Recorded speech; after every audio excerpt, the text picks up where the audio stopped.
Hey guys, welcome back to the channel. Today we're testing out this Victron Smart Charge controller, the 450-100, to see does it live up to its reputation.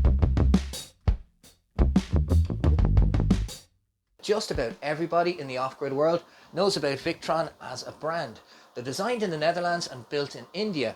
And before we go any further, I have to say a huge thanks to Steve Byrne from offgridkit.ie for sending us this piece of equipment to test out and share with you guys. Steve and his wife have been living off-grid here in Ireland for over 15 years. And for many of those years, through his website, offgridkit.ie, he's provided both equipment and tailored consultancy solutions to a huge number of families wanting to begin their off-grid journey. So if you want to find out more, head over to offgridkit.ie. So guys, this is a pretty high price tag piece of equipment. The best price I could find for it here in Ireland at the moment is around €1,000. So what justifies that? What makes it so special? Well, let's open it up and see what it's made of.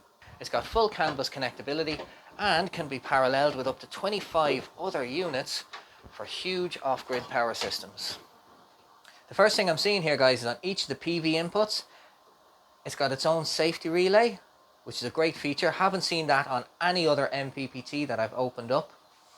The cooling fan for that MPPT also has some nice ducting to ensure optimum airflow, which again I've only seen in the large inverter here. Now, we previously looked at a budget charge controller with similar capabilities to this one, so we might do a split screen side by side and we can see the difference in the components. Straight away we've got lots of nice big heat sinks, loads of capacitors, all the MOSFETs in there. Big difference on the thickness and the quality of the inductor coils compared to the budget unit. From what I'm seeing in here, every single component of these boards is bigger, more powerful and more robust compared to the budget equipment that you'll buy for half or a third of the price. They are better built inside, I'll give them that, but I still don't think it justifies that price tag completely.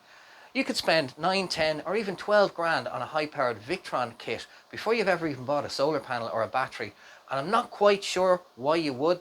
It puts it out of reach for most people who are on a tight budget. Mounting the unit to the wall is dead simple. Comes with this hanger bracket. It makes it pretty easy to get all your equipment in a line and give that nice aesthetic that we see on so many other builds. One thing I do like is that in that removable panel, they angle the screws so they're easy to access.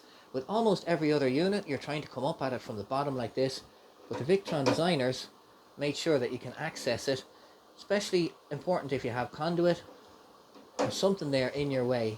The way this is set up is we have our two main battery cables go in behind the board and come back out into a set of sub bus bars. This cuts down on the wiring. We use 50mm squared cable going down to our main bus bars and then on into the 30 kilowatts of off-grid batteries. Well, how are we doing? What do you think? Finished wiring it up there now. Does it work? It's turned off. It is turned off at the moment, but what do you think about it?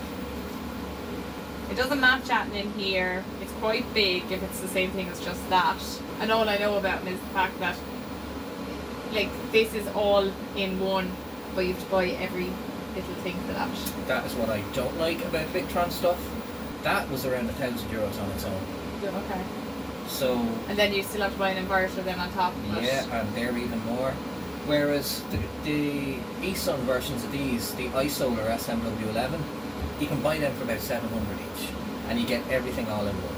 That's my biggest criticism about Victron.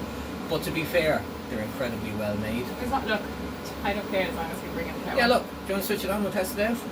This one. Yep, all the way up. Now, little switch under the bottom. There you go. And it's coming to life. Yeah, you have to use the app.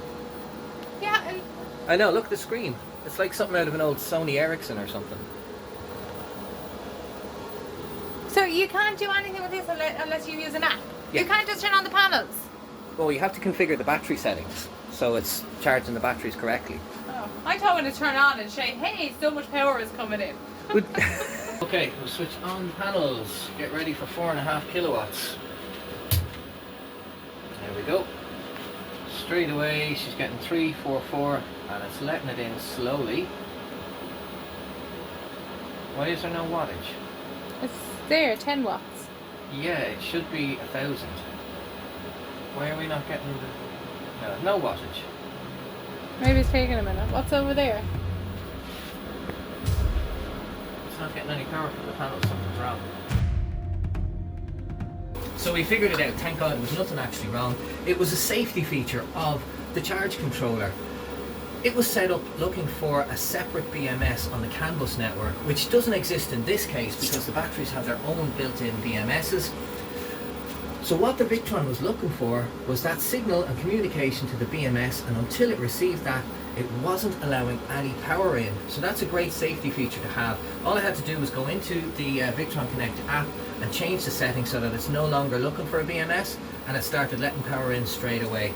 I have to say now, that is a really nice feature. You wouldn't get that with the likes of these, but it's a pretty cool feature to have. Okay, well, we'll leave it run and we can let it record data and come have a look at it and see how it does over the next while.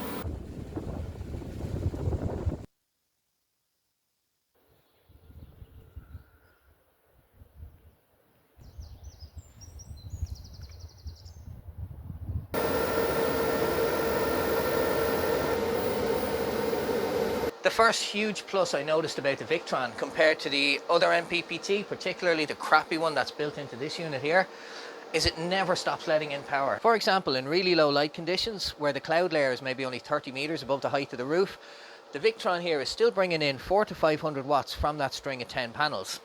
However, in the good weather, it's a bit of a victim of its own success. 30 kilowatt hours worth of batteries were full by 11 o'clock this morning. In fact, we're having to waste energy just to prevent the system from shutting down. The power pack has been charging, it's nearly full. The dishwasher's on. There's a roast in the oven. My favourite sausages are cooking in the deep fryer. The immersion is on, heating up 300 litres of hot water for all the showers, as well as all the fridges and freezers, the well pump, the internet, and all the parasitic auxiliary devices that would usually run anyway. In fact, we're having to burn through 9 kilowatts of energy continuously just to stop the PV input shutting down and get that maximum performance figure from 10 of those panels on the roof. And for those of you watching this who aren't familiar with how off-grid power systems work, when the batteries are full, there's nowhere for that solar power to go. So the charge controllers cut the power right back and only allow in exactly enough to run whatever appliances you've got on at the time. Sadly, it doesn't look like we're going to see full power out of it. For comparison, that was saying 3.5 to 5 panels that are on the ground that are at the same angle as it are 1.7. So I suspect the sun might still be a bit too low in the sky.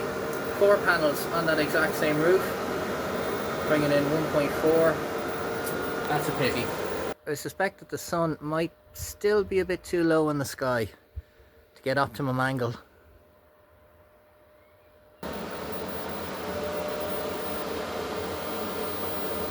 One key thing that I notice about the Victron charge controller is its reaction speed.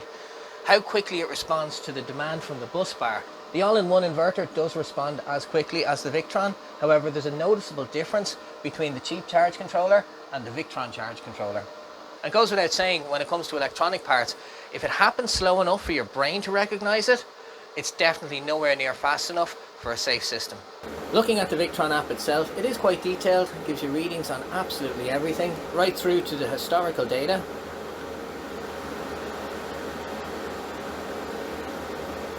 Including trends that you can see, your live data monitoring.